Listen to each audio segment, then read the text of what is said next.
Dear बच्चों, जैसा कि आप व्हाइट बोर्ड पर देख भी रहे हैं, यूपी बोर्ड एग्जाम आपके निकट है। उस यूपी बोर्ड एग्जाम निकट होने के कारण ही जिस प्रकार मैं इसके पहले प्रीवियस ईयर में आया था और सभी इंपॉर्टेंट क्वेश्चन करवाए थे और लगभग मैं सभी फंसे हुए थे, वैसे ही इंपॉर्टेंट क्वेश्चनों की मैं सीरीज लेकर आया हूं आपके सामने। उस सीरीज में पहला वीडियो आपके लिए है वर्नर सिद्धांत। वर्नर सिद्धांत यूपी बोर्ड के लिए बहुत ही ज्यादा इंपॉर्टेंट है, जो आपके सामने दिखाया है। आशा करते हैं कि अच्छा दिख रहा होगा। कोई समस्या हो तो हमें बता सकते हैं। मैंने हेडिंग डाली उससे सही वही हो गए। ये हेडिंग नहीं है, ये चैप्टर का नाम है आपका। और पॉइंट क्या पढ़ रहे हो? वर्नर सिद्धांत पढ़ना है। ये थ्योरी मैंने इसलिए लिखा है, इससे आपको समस्या उत्पन्न हो वो अच्छे से समझ सकें। ठीक है, और इसका एग्जाम्पल भी हम अभी आपको सामने ही करेंगे। देखिए, पहली बात हेडिंग के लिए वर्नर सिद्धांत। वर्नर सिद्धांत क्या है?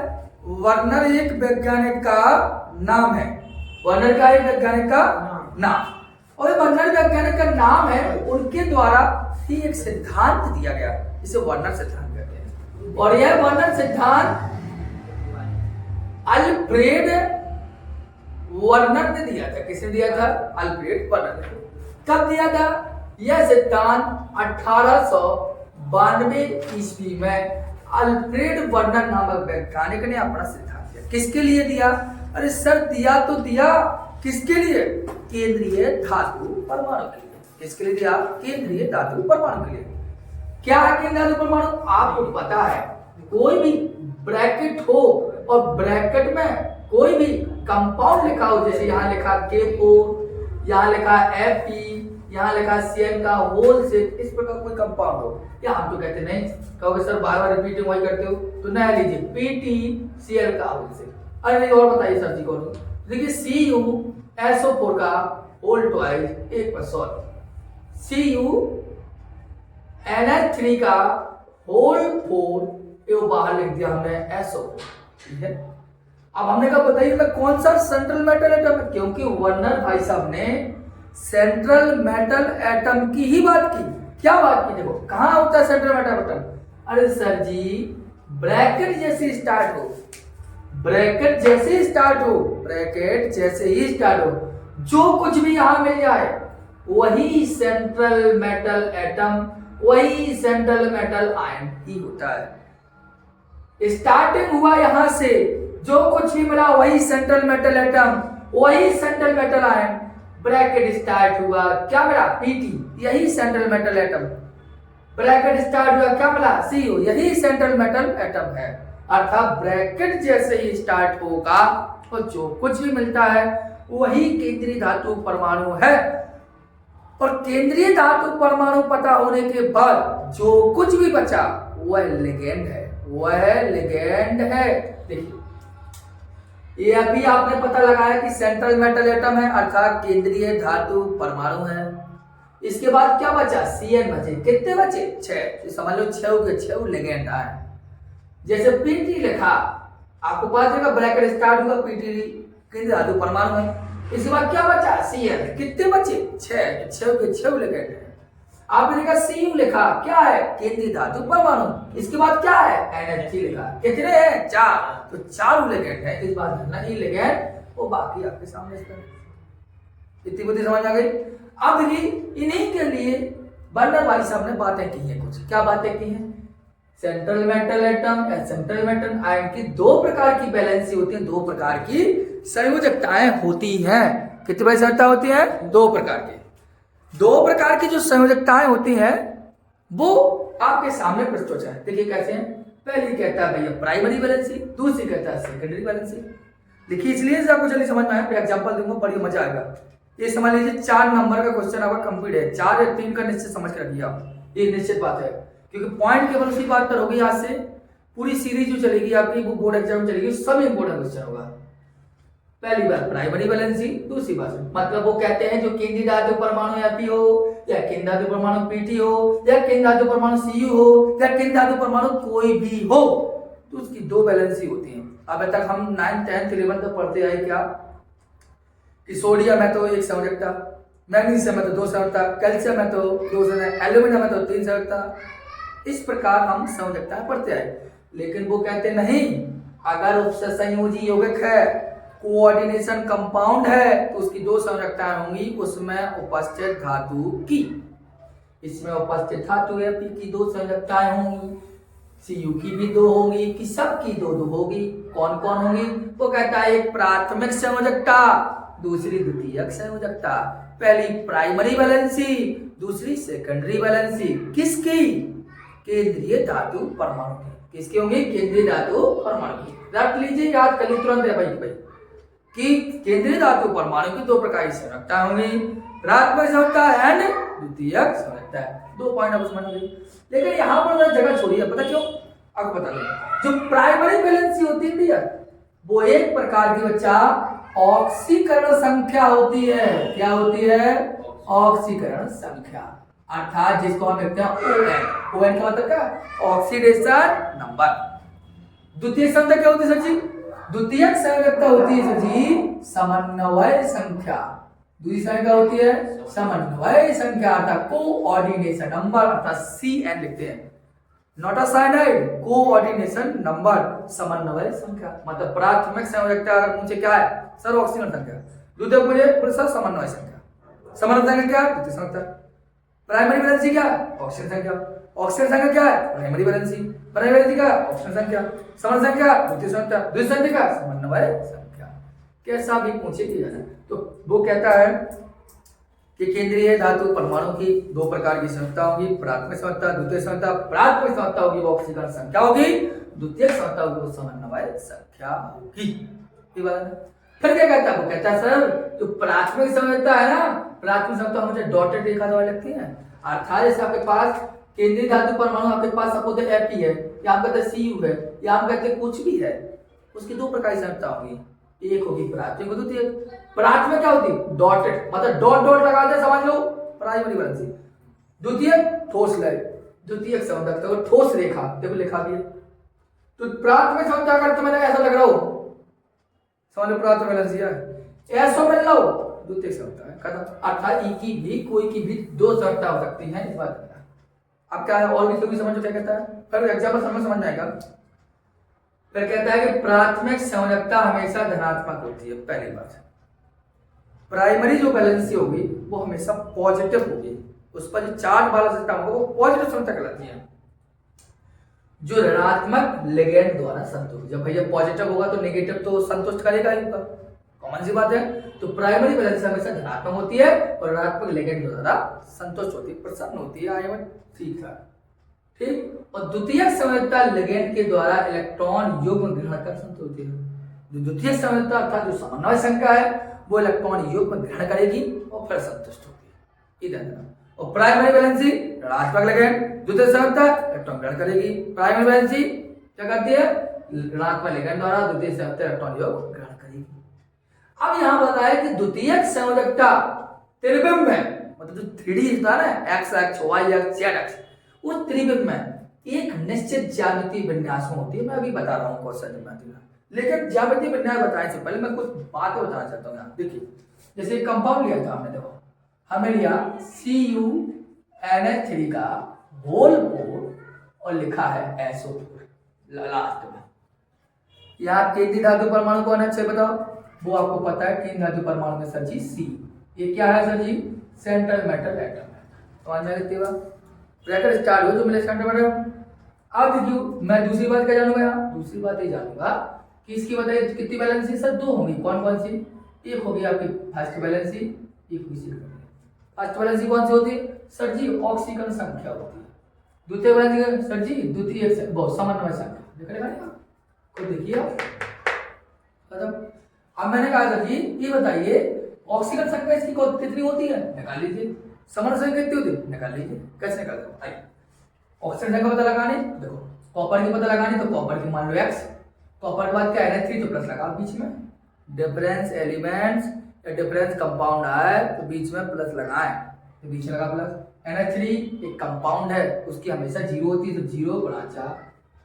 अभी के बाद क्या ब्रैकेट हमारा गोली क्या ले देना है? क्या है? SO4, बीच में लगा प्लस, SO4 की मास की 2 और बराबर में 0 लगाएंगे। क्यों लगाएंगे? इस पूरे कंपाउंड पर कोई भी चार्ज नहीं है। क्या हो गया? X प्लस 0 माइनस 2 बराबर 0। तो x बराबर उत्तर पाया जाएगा तो +2। तो ऑक्सीडेशन नंबर कितना आ गया इसका +2। और हमने अभी क्या बताया था कि प्राथमिक संयोजकता धनात्मक होती है, तो भैया प्राथमिक संयोजकता ऑक्सीडेशन नंबर होती है और प्राथमिकता ऑक्सीडेशन धनात्मक है। ये बात है ना। प्राथमिकता क्या ऑक्सीजन संख्या, मैंने कहा प्राथमिकता जो धनात्मक से देने के प्लस की वो धनात्मक होती है। तो इससे बात ऑक्सीजन का अब समन्वय संख्या कैसे निकलेगी, जिससे समन्वय संख्या जो है वो है द्वितीयक संयोजकता। क्या है भैया कॉपर के बाद जो बच रहा लिगेंड है, लिगेंड क्या है NH3 है। कितने तंतु है, एक तंतु, तो 1 गुणा 4 अर्थात टोटल निकलेगा 4। इतना लोग यार वर्णन सिद्धांत पढ़े हो जिसको पहले, तो समन्वय संख्या निकाल सीखे, अगर नहीं सीखे तो अभी सिखा देंगे, कोई दिक्कत नहीं है। इतनी बात समझ जाएगा। इसका मतलब है जो कॉपर है उसकी दो संयोजकताएं आ गई, एक आई +2 एक आई 4। +2 क्या है ऑक्सीजन संख्या, कौन सी है प्राइमरी। कैसे दिखा देते हैं डॉटेड रेखा। दोबारा बोल रहा हूं, कॉपर की दो संयोजकताएं आ गई, कौन कौन। प्राथमिक संयोजकता ऑक्सीडेशन नंबर होती है, किससे लिखते हैं डॉटेड, तो डॉटेड रेखा बना दो ऐसे डॉटेड हो गया। द्वितीय संयोजकता क्या है समन्वय संख्या कितनी है 4। समन्वय संख्या का द्वितीय संयोजकता, द्वितीय संयोजकता कैसे है ठोस रेखा लो 1 2 3 4 हो गया। ये सी आपको ध्यान से देना, ये थोड़ी सी जानकारी दी थी। आप पहले विन्यास बता दूं फिर एग्जाम्पल बताऊंगा, इस बात को ध्यान दीजिए। एग्जाम्पल बाद में, पहले विन्यास समझ जाइए। मैंने कहा यहाँ देखिए द्वितीयक समता त्रिज्यमय एक निश्चित ज्यामितीय विन्यास रखती है, इस बात को ध्यान दीजिए। ठीक है, समझ में दिखाई दे रहा होगा अच्छे से। द्वितीय समता त्रिज्यमय एक निश्चित ज्यामितीय विन्यास होती है, कैसे होगी थोड़ा देखिए। अगर मैंने कहा कोऑर्डिनेशन नंबर बोले तो 2 है, मैंने कहा कोऑर्डिनेशन नंबर बोले तो 3 है, मैंने कहा कोऑर्डिनेशन नंबर में 4 नहीं ले रहा हूँ, आवश्यकता जिसकी होगी उसी की बात कर रहा हूँ। तो कोऑर्डिनेशन नंबर लेना हो तो ले लीजिए, मैं 5 की बात करूंगा क्योंकि 5 बार ज्यादा मिलेगा आपको। मैं बात करूँ कोऑर्डिनेशन नंबर में बात करूंगा 6 क्योंकि ये ज्यादा मिलेगा आपको। 4 और 1 2 3 भी नहीं मिलता है आपको, 5 और 6 ज्यादा मिलता है। देखिए अगर 2 होगा तो क्या एक डॉट बना लीजिए, 2 है मतलब 1 और 1 2 ठोस रेखा में। ठोस क्यों बनाइए, डॉटेड क्यों नहीं बनाइए, क्योंकि आपको पता है ये क्या है समन्वय संख्या कैसी होती है द्वितीय संयोजकता। द्वितीय संयोजकता कैसे लिखते हैं ठोस रेखा, खत्म। इसलिए हमें ठोस लाइन बनाई, कितनी बनाई 2 क्योंकि समन्वय संख्या कितनी है तो समन्वय संख्या द्वितीय संयोजकता, द्वितीय संयोजकता कहते हैं ठोस लाइन से, इसलिए हमें 2 डिग्री ठोस लाइन बनाई। आप कहते हैं अब देखिए एक रेखा के रूप में इसकी संरचना होती है, देखिए कैसे होती है रेखा, देखिए और कोण होगा 180 डिग्री का हो गया। अब समन्वय संख्या कितनी है 3, समन्वय संख्या 3 मतलब द्वितीय संयोजकता ठोस रेखा भैया 1 डॉट 1 और 2 3। अब इसको डॉट कर दो, क्या बन जाएगी त्रिकोणीय, क्या बन जाएगी त्रिकोणीय, और कोण होता है 120 डिग्री का। आगे देखो 5 है कुछ नहीं, 5 मतलब क्या समन्वय संख्या, समन्वय संख्या द्वितीय संयोजकता ठोस रेखा। देखो 1 देखो कड़क पाठ देखो क्या करना है, आप पहले देखो 1 2 3 4 और जगह हुई 5 डॉट कर दो 1 डॉट इस प्रकार बना सकते हैं आप इस प्रकार। मतलब ये त्रिकोणीय देखो ऐसा, दोबारा बता दे रहा हूँ अच्छे से बता दे रहा हूँ। 1 डॉट हो गया, 5 है तो भैया 1, दूसरा जो तीसरा जो चौथा हो गया। अब 5वां का करना है डॉट कर लो 1 2 तो कवन को जो त्रिकोणीय त्रिकोण बन गया। और अगर इधर से ऊपर से मिला दें ऐसो दो इधर पर 2 बराबर बन गए, इसे इसका नाम हो जाता है त्रिकोणीय द्विपिरामिडीय। इस बात है ना। अगर समन्वय संख्या 6 हो, अब कोण देखना देखो कोण यहां से यहां कोण बनता है 120 डिग्री और कोण यहां से यहां बनता है 90 डिग्री, अर्थात 2 एंगल होते हैं, 2 कोण होते हैं समन्वय संख्या 5। देखो एक जी जो बनेगा बच्चा वो तो 90 का बनेगा, लेकिन यहाँ और यहाँ का बनेगा तो वो 120 का, 2 एंगल हो चलते हैं। इसी प्रकार समन्वय संख्या 6 हो तो समस्या में क्या करना है, एक बीच में 1 2 थोड़ा तिरछी हो गई, देखो 1 2 हो गए 3 4 5 6 डॉटेड कर देखो कितना बढ़िया हो गया तो क्या बन गया चतुष्फलकीय। ठीक हो गया, ये होगा चतुष्फलकीय है। लेकिन अगर ऊपर से ऐसा कर दें, मिला दें, नीचे से कर दें, तो आपके हिसाब से कहा है दो पिरामिड बन जाएंगे। इस चीज का नाम होता है चतुष्फलकीय द्विपिरामिडीय। और चतुष्फलकीय जो दो पिरामिडीय संरचना होती है वो एक प्रकार की ऑक्टाहेड्रल स्ट्रक्चर होता है, अर्थात अष्टफलकीय संरचना होती है। कैसी होती है? अष्टफलकीय संरचना होती है।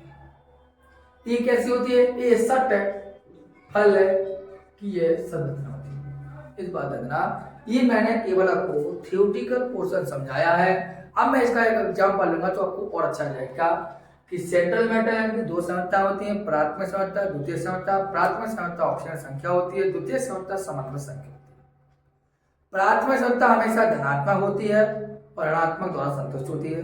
द्वितीय संरचना इलेक्ट्रॉन योग भरकर लिगैंड द्वारा संतुष्ट होती है।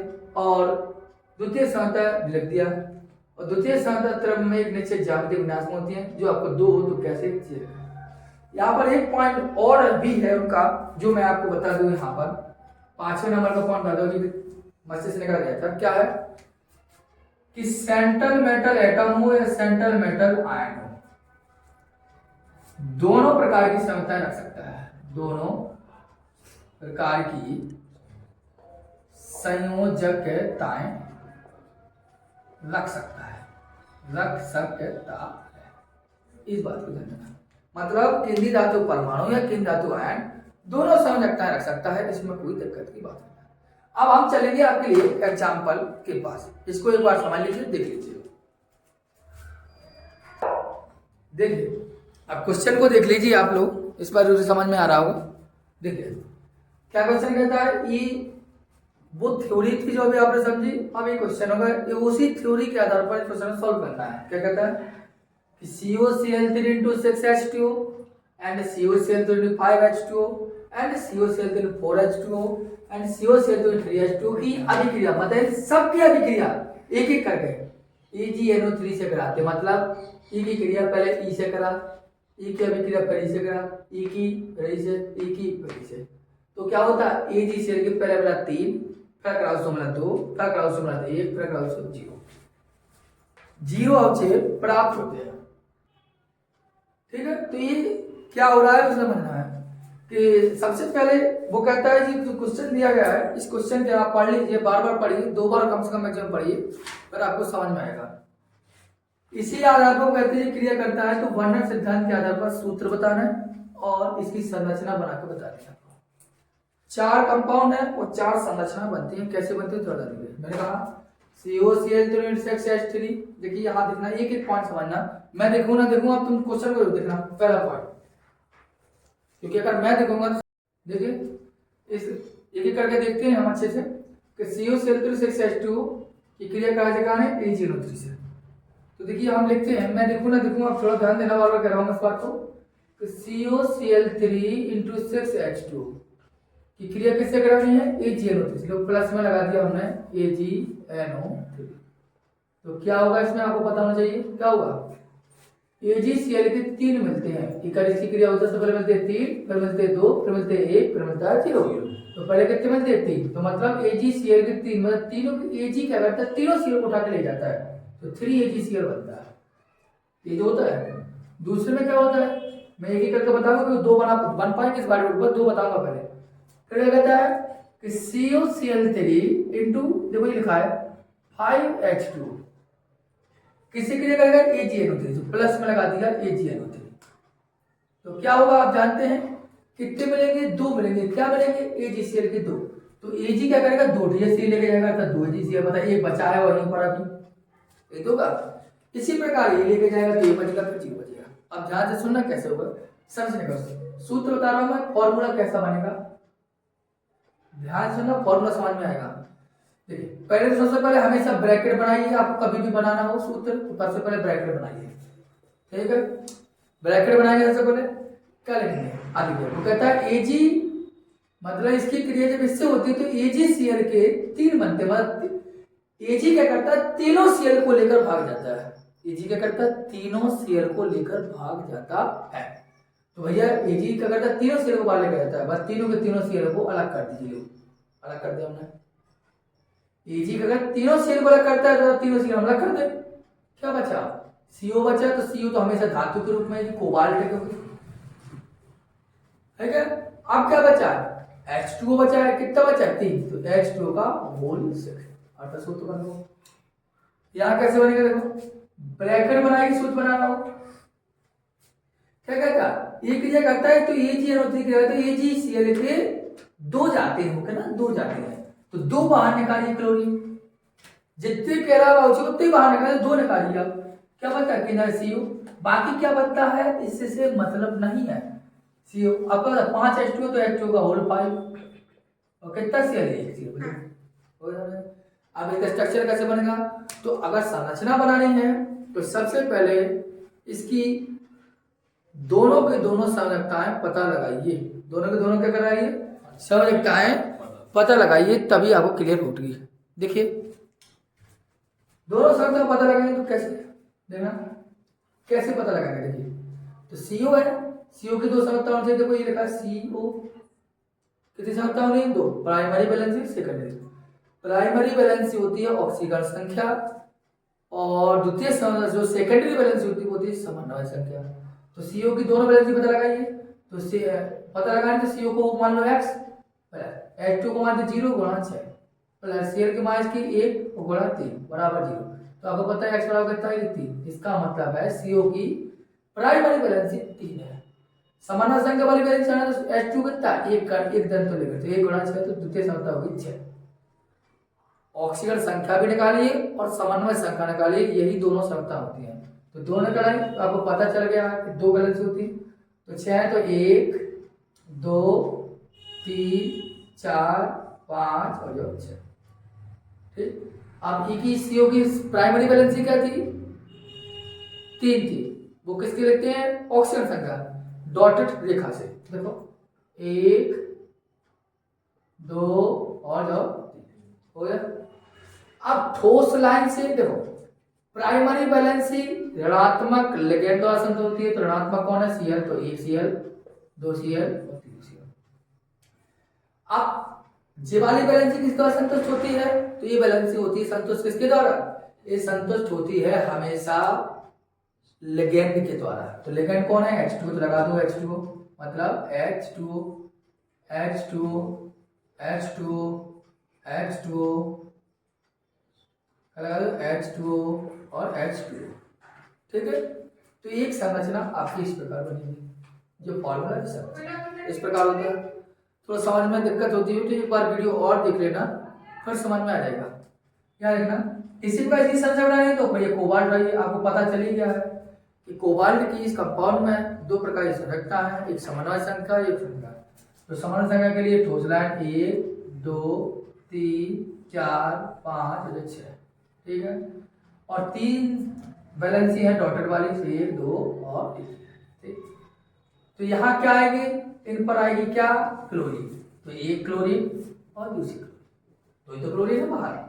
आपका तीसरी क्यों लगाई सर जी, तो तीसरी इसलिए लगा सकते हैं इसमें क्योंकि तीसरी क्लोरीन जो है वो लिगेंड है और यहाँ क्या होती है ऋणात्मक, तो लिगेंड नहीं लगा सकते, लिगेंड इसमें लगती है नहीं है, लिगेंड कहाँ लगा यहाँ, जैसे जो Cl इधर H2O इधर H2O, यहाँ भी H2O यहाँ भी H2O। आपको सर यहाँ क्या लगाओगे, अरे सो ये वाली समय तक गड़बड़ हो जाएगी। तो आपको पहले क्या बताया, आपको बताया है कि कोई भी मतलब ऐसा चाहिए